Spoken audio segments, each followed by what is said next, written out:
Capítulo 3. Más acerca del alcoholismo. La mayoría de nosotros hemos estado poco dispuestos a admitir que éramos realmente alcohólicos. A nadie le agrada la idea de pensar que es física y mentalmente diferente a sus semejantes. Por lo tanto, no es extraño que nuestras carreras de bebedores se hayan caracterizado por innumerables y vanos esfuerzos para probar que podíamos beber como otras personas. La idea de que, de alguna forma, algún día, llegaría a controlar su manera de beber y a disfrutar bebiendo es la gran obsesión de todo bebedor anormal. La persistencia de esta ilusión es sorprendente. Muchos la persiguen hasta la muerte, las puertas de la locura o de la muerte. Llegamos a comprender que teníamos que admitir plenamente, en lo más profundo de nuestro ser, que éramos alcohólicos. Este es el primer paso hacia la recuperación. Hay que acabar con la ilusión de que somos como los demás o que de pronto lo seremos. Nosotros los alcohólicos somos hombres y mujeres que hemos perdido la capacidad para controlar nuestra manera de beber. Sabemos que no hay nadie realmente alcohólico que se recupere jamás ese control. Todos nosotros creímos a veces que estábamos recobrando el control, pero esos intervalos generalmente breves eran inevitablemente seguidos de todavía menos control, que con el tiempo nos llevaría a una lastimosa e inexplicable desmoralización. Unánimemente estamos convencidos de que los alcohólicos de nuestro tipo padecemos de una enfermedad progresiva. Después de cierto tiempo empeoramos, nunca mejoramos. Somos como individuos que han perdido las piernas, a estos nunca les salen otras. Tampoco parece haber ninguna clase de tratamiento que haga que los alcohólicos como nosotros seamos como la demás gente. Hemos probado todos los remedios imaginables. En algunos casos ha habido una recuperación pasajera seguida siempre por una recaída más grave. Los médicos que están familiarizados con el alcoholismo están de acuerdo en que no hay manera de convertir a un alcohólico en un bebedor normal. Puede ser que la ciencia lo logre algún día, pero todavía no lo ha hecho. No obstante, todo lo que podemos decir, muchos que realmente son alcohólicos no van a creer que pertenecen a esta clase. Tratarán, a base de toda clase de ilusiones y de experimentos, de convencerse a sí mismos de que son la excepción a la regla, y por consiguiente que no son alcohólicos. Si cualquiera que está demostrando incapacidad para controlarse con la bebida puede cambiar completamente y beber como un caballero, nos descubriremos ante él. Solo Dios sabe lo que hemos hecho durante tanto tiempo para beber como otras personas. Estos son algunos métodos que hemos probado. Beber únicamente cerveza. Limitar el número de copas. Nunca beber solo. Nunca beber por la mañana. Beber solamente en casa. Nunca tener bebida en casa. Nunca beber durante las horas de trabajo. Beber solamente en fiestas. Cambiar una clase de licor fuerte por otro. Beber solamente vinos naturales. Prometer renunciar al empleo si llegáramos a emborracharnos en el trabajo. Hacer un viaje, no hacer un viaje. Jurar de dejar de beber para siempre, con o sin solemnidad. Hacer más ejercicio físico. Leer libros conducentes a la inspiración. Ir a granjas de salud y sanatorios. Aceptar voluntariamente ser internados en centros de tratamiento. Podríamos prolongar la lista hasta el infinito. No nos gusta decirle a un individuo que es alcohólico, pero tú mismo puedes diagnosticarte rápidamente. Entra al bar más cercano y trata de beber de forma controlada. Trata de beber y dejar de hacerlo bruscamente. Haz la prueba más de una vez. No tardarás mucho en poder decidir si eres sincero contigo mismo. Puede valer la pena sufrir una gran temblorina si con esto te das cuenta cabal de tu condición. Aunque no hay manera de comprobarlo, creemos que pudimos haber dejado de beber al principio de nuestras carreras de bebedores, pero la dificultad está en que son pocos los alcohólicos que tienen el suficiente deseo de dejar de beber mientras todavía les queda tiempo para hacerlo. Hemos oído algunos casos en que los individuos con señales definidas de alcoholismo y debido a un imperioso deseo de hacerlo, pudieron dejar de beber por un largo periodo. Uno de esos casos es el de un individuo de 30 años de edad que vivía continuas parrandas. A la mañana siguiente de una borrachera estaba muy nervioso. Se calmaba con más licor. Tenía la ambición de triunfar en los negocios, pero se daba cuenta de que nada lograría si seguía bebiendo. Una vez que empezaba, ya no tenía absolutamente ningún control. Tomó la decisión de no probar ni una sola gota de alcohol hasta que hubiera triunfado en los negocios y se hubiera jubilado. Un hombre excepcional. Estuvo seco hasta el tuétano durante 25 años, retirándose cuando cumplió 55, después de una carrera productiva y afortunada. Entonces fue víctima de una creencia que tiene prácticamente todo alcohólico, que su largo periodo de sobriedad, autodisciplina, le habían capacitado para beber como las demás personas. Se puso las pantuflas, se descorchó una botella. A los 2 meses estaba en un hospital, confuso y humillado. Trató de regular su manera de beber durante algún tiempo, mientras experimentaba algunos internamientos en el hospital. Entonces, reuniendo todas sus fuerzas, trató de dejar de beber totalmente y se dio cuenta de que no podía. Estaban a disposición todos los medios que podían conseguirse con dinero para resolver sus problemas. Todas tentativas fallaron. A pesar de que al retirarse de los negocios era un hombre robusto, se desmoronó rápidamente y murió 4 años después. Este caso encierra una lección importantísima. La mayoría de nosotros hemos creído que si permanecíamos sobrios por bastante tiempo, después podremos beber normalmente. Pero aquí tenemos el caso de un individuo que a los 55 años se dio cuenta de que estaba exactamente donde había quedado a los 30. Hemos visto esta verdad demostrada una y otra vez. Un alcohólico, una vez alcohólico, alcohólico para siempre. Si comenzamos a beber después de un periodo de sobriedad, al tiempo estamos tan mal como siempre.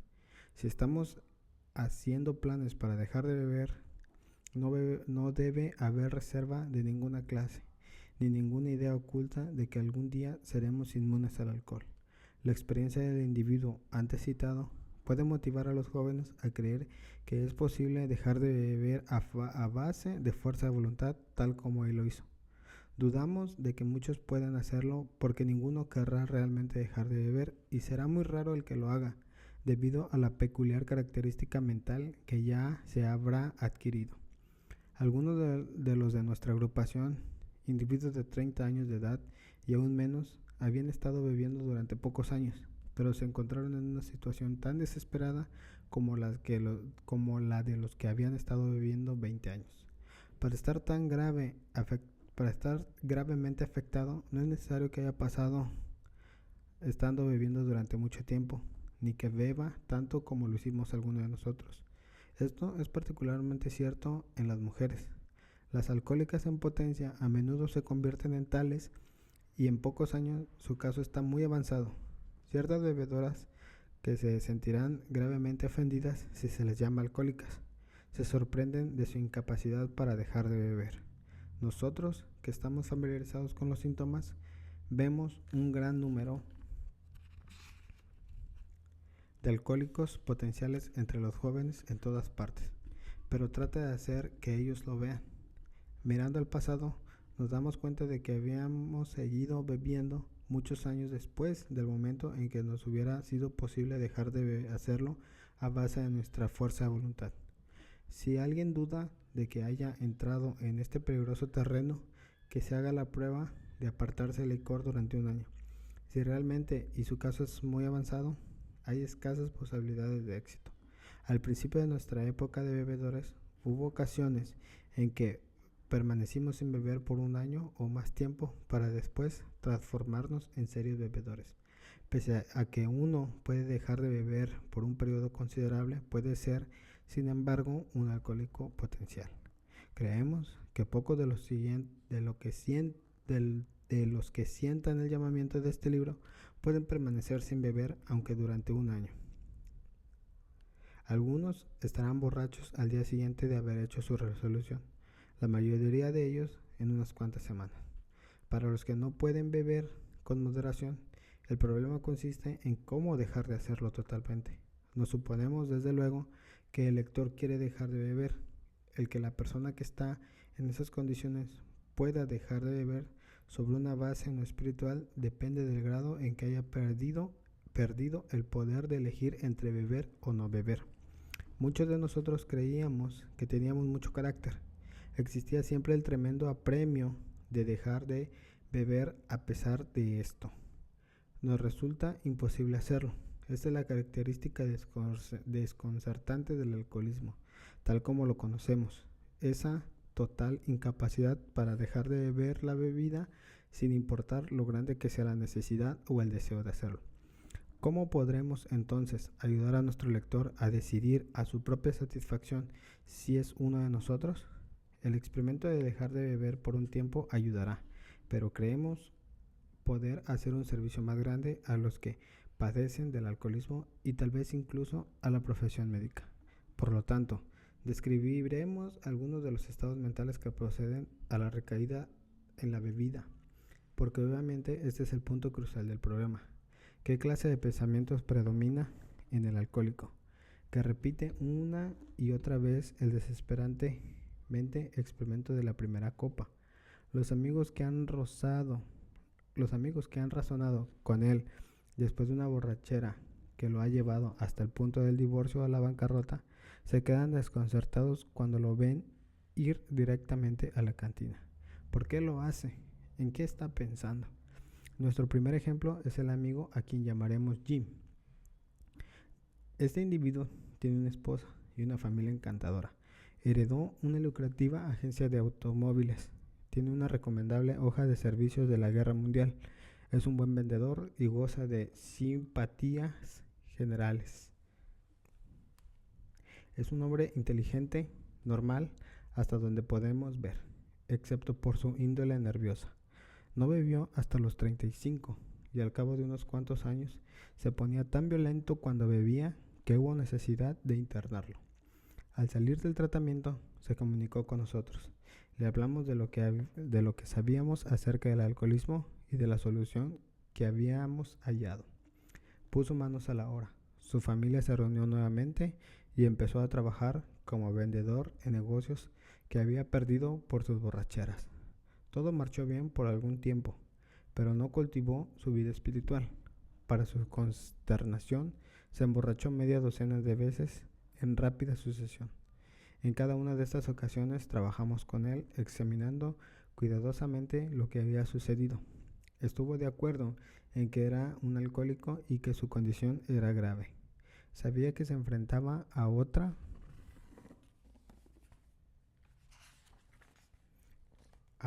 estancia en el centro de tratamiento si seguía bebiendo más aún. Perdería a su familia por la que sentía un gran cariño. Pese a todo esto, volvió a emborracharse. Le pedimos que nos dijera exactamente cómo fue que había sucedido. Esta es la historia. Fui a trabajar el martes por la mañana. Recuerdo que me sentí disgustado porque tenía que ser un vendedor de negocios del que antes había sido dueño. Crucé unas palabras con el patrón, pero no fue nada serio. Entonces decidí irme al campo en mi automóvil a ver un posible cliente. En el campo sentí hambre y me detuve en un lugar donde hay una cantina. No tenía intención de beber, solamente pensé en comerme un sándwich. También se me ocurrió que podía encontrar algún cliente en ese lugar ya conocido porque lo había frecuentado durante años. Me senté en una mesa, pedí un sándwich y un vaso de leche. Todavía no pensaba en beber. Luego pedí otro sándwich y decidí tomarme otro vaso de leche. Repentinamente cruzó por mi mente la idea de que si le pusiera una onza de whisky a la leche, no podría hacerme daño teniendo el estómago lleno. Pedí el whisky y se lo eché a la leche. Vagamente percibí que no estaba siendo muy vivo, pero me tranquilicé pensando que estaba bebiendo el licor con el estómago lleno. El experimento iba tan bien que pedí otro y le eché en más leche. Esto no pareció molestarme, así que lo repetí. Así empezó para Jim un viaje más al centro de tratamiento. Existía ahora la amenaza del encierro, la pérdida de la familia y del empleo. sin mencionar el intenso sufrimiento físico y mental que la bebida le causaba siempre. Se conocía bien como alcohólico. A pesar de esto, fueron aportadas fácilmente todas las razones para no beber en favor de la disparatada idea de que podía tomar whisky si lo mezclaba con leche. Cualquiera que sea la definición precisa de la palabra, nosotros la llamamos simplemente locura. ¿Cómo puede llamarse de otro modo a semejante desproporción en la capacidad de pensar con cordura? Puedes creer que este es un caso extremo. Para nosotros no lo es, porque esta manera de pensar ha sido característica de cada uno de nosotros. A veces hemos reflexionado más que Jim acerca de las consecuencias, pero siempre se produjo el curioso fenómeno mental de que, paralela al razonamiento cuerdo, corrió alguna excusa de mente trivial para tomar la primera copa. Nuestra cordura no fue suficiente para frenarnos. La idea descabellada predominó. Al día siguiente nos preguntábamos con toda seriedad y sinceridad cómo había podido suceder esto. En algunas circunstancias hemos ido a emborracharnos deliberadamente sintiéndonos justificados por el nerviosismo, la ira, la preocupación, la depresión, los celos o cualquier otra cosa por el estilo. Pero aún tratándose de esta forma de empezar, estamos obligados a admitir que nuestra justificación para una borrachera fue insensata, insuficiente, teniendo en cuenta lo que siempre había pasado. Ahora vemos que cuando empezamos a beber deliberadamente en vez de causalmente durante el periodo de premeditación, nuestra manera de pensar en lo que podrían ser las terribles consecuencias era poco seria o efectiva. Con respecto a la primera copa, nuestro proceder es tan absurdo e incomprensible como el del individuo. Pongámonos por caso que tiene la manía de cruzar a media calle. Siente cierto con respecto a la primera copa. Nuestro proceder es tan absurdo e incomprensible como el del individuo. Pongamos por caso que tiene la manía de cruzar a media calle. Siente placer en saltar frente a vehículos que van a gran velocidad. Durante años se divierte así a pesar de las amistosas advertencias.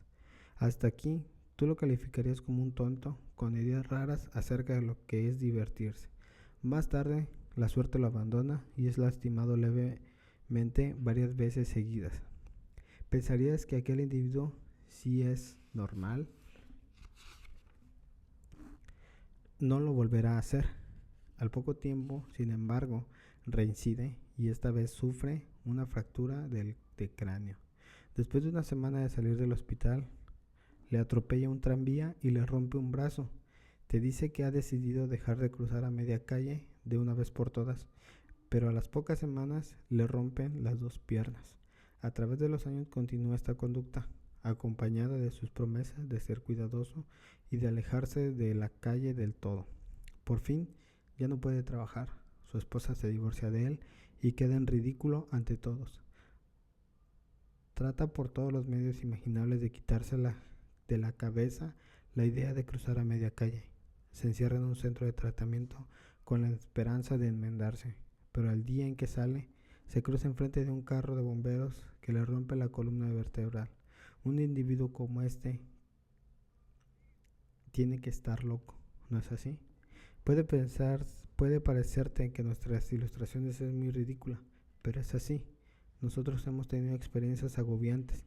Tenemos que admitir que si sustituyera manía de cruzar la calle a media calle por alcoholismo, la ilustración encajaría perfectamente. En nuestro caso, por muy inteligentes que hayamos demostrado ser en otros aspectos en lo que concierne al alcohol, hemos sido extrañamente dementes. Estas son las palabras duras, pero no ciertas. Estas son palabras duras, pero no son ciertas.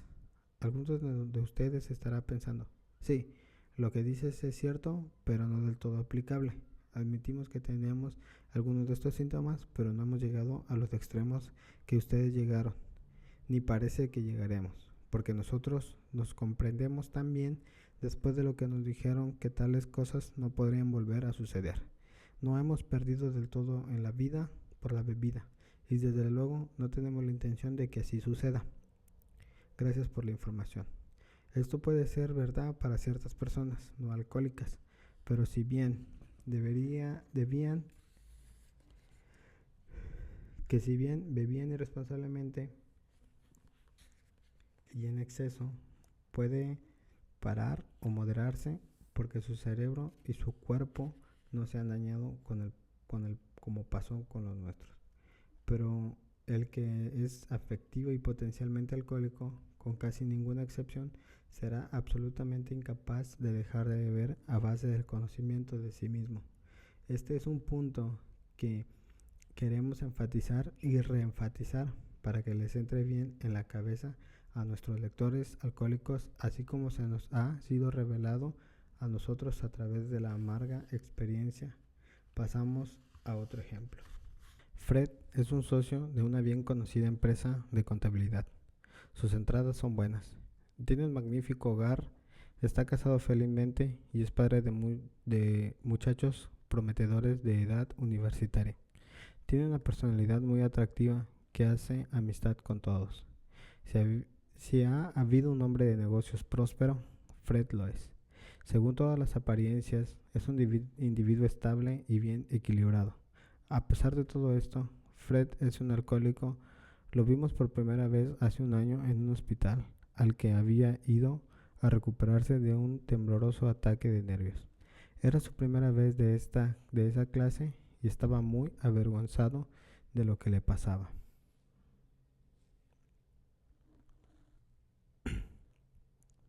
Lejos de admitir que era alcohólico, se decía a sí mismo que había ido al hospital a calmar los nervios, que el médico le indicó con firmeza que podía estar peor de lo que creía.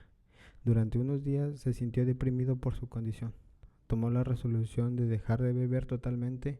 Nunca pensó que tal vez no lo podía hacer.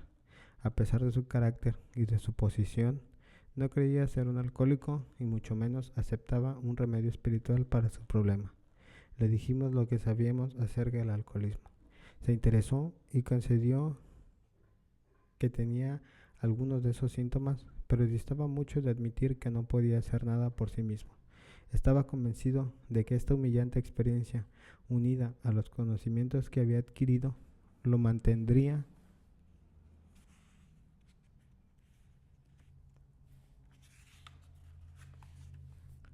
sobrio el resto de la vida.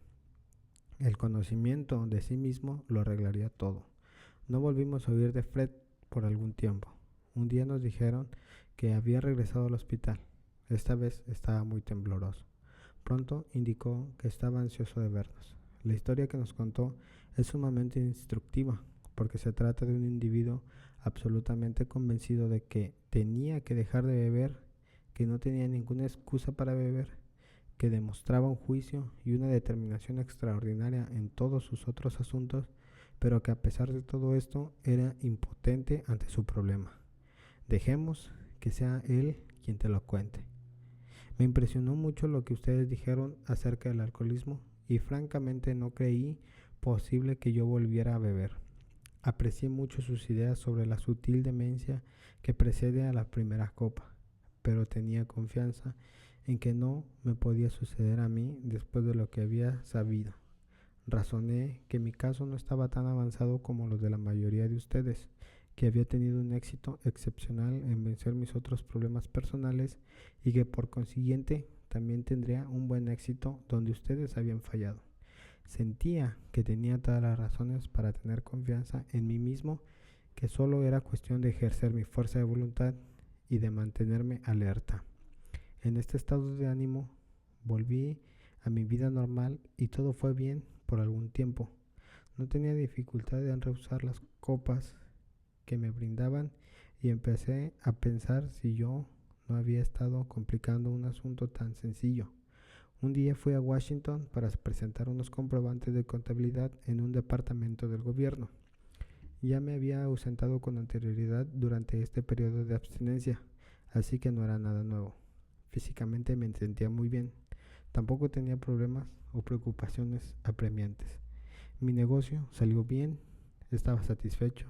Sabía también que lo estarían mis socios. Era el final de un día perfecto y no había ninguna nube en el horizonte.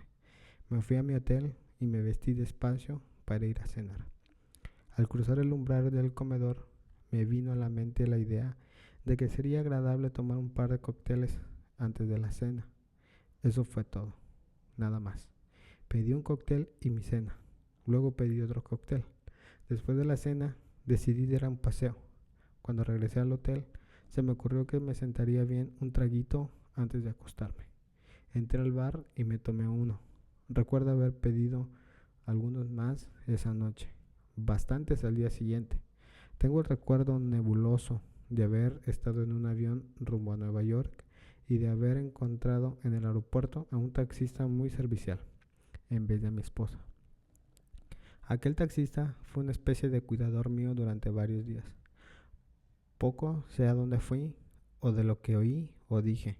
Por fin me encontré en el hospital con un insoportable sufrimiento físico y mental. Tan pronto como recobré la capacidad de pensar, repasé cuidadosamente lo sucedido aquella noche en Washington. No solamente había estado desprevenido, sino que no había puesto ninguna resistencia a la primera copa. Esta vez no había pasado nada para nada en las consecuencias. Había empezado a beber tan descuidadamente como si los cócteles fueran simplemente refrescos. Recordé entonces lo que me habían dicho mis amigos alcohólicos. Me habían vaticinado que si tenía la mentalidad de alcohólico, en el momento y el lugar se presentarían. Volvería a beber. Había dicho que a pesar de que opusiera resistencia, ésta se derrumbaría por fin ante cualquier pretexto trivial para beber una copa. Pues bien, ese fue precisamente lo que pasó y algo más, porque lo que había aprendido acerca del alcoholismo no me vino a la mente para nada. Desde ese momento supe que tenía una mentalidad de alcohólico. Me di cuenta de que la fuerza de voluntad y el conocimiento de uno mismo no podrían remediar esas extrañas lagunas mentales. Nunca había podido comprender a las personas que decían que un problema los había derrotado irremediablemente. Entonces lo comprendí. Fue un golpe demoledor. 2 miembros de Alcohólicos Anónimos vinieron a visitarme. Sonrieron al verme, lo cual no me causó mucho agrado. Me preguntaron si esta vez ya creía que era un alcohólico y que estaba derrotado. Tuve que aceptar ambas cosas. Me dieron un montón de pruebas al efecto de que una mentalidad alcohólica como la que yo había manifestado en Washington era una condición desesperada. Citaron docenas de casos basados en su propia experiencia. Este procedimiento apagó la última llama de la convicción de que yo mismo podía realizar la tarea. Entonces delinearon la solución espiritual y el programa de acción que 100 de ellos habían seguido con éxito. A pesar de que solamente había sido miembro nominal de una iglesia, sus propuestas no me eran difíciles de aceptar intelectualmente, pero el programa de acción, aunque enteramente sensato, era bastante drástico. Quería decir que tendría que arrojar por la ventana varios conceptos que había tenido toda mi vida. Eso no era fácil, pero en el momento en que me decidí a poner en práctica el procedimiento, tuve la curiosa sensación de que mi condición alcohólica se aliviaba, como resultó en efecto. Más importante fue el descubrimiento de que serían los principios espirituales los que resolverían mis problemas. Desde entonces he sido conducido a un modo de vivir infinitamente más satisfactorio y espero una vida más provechosa que la que llevé antes. Mi antigua manera de vivir, no tenía nada de malo, pero no cambiaría sus mejores momentos por los peores que tengo ahora. No regresaría a ella ni aunque pudiera hacerlo. La historia de Fred es elocuente por sí misma. Quisiéramos que les llegara a lo más hondo de miles como él. Él llegó a sentir solo los primeros dolores del tormento. La mayoría de los alcohólicos tiene que llegar a estar bastante destrozados antes de empezar a resolver realmente sus problemas. Muchos médicos y psiquiatras están de acuerdo con nuestras conclusiones. Uno de estos médicos de un hospital de renombre mundial recientemente nos hizo la declaración siguiente: lo que dicen ustedes acerca de la irremediabilidad general de la condición del alcohólico es En mi opinión, correcto. En lo que respecta a dos de ustedes cuyas historias he conocido, no me cabe ninguna duda de que eran 100% irremediables, salvo por intervención divina.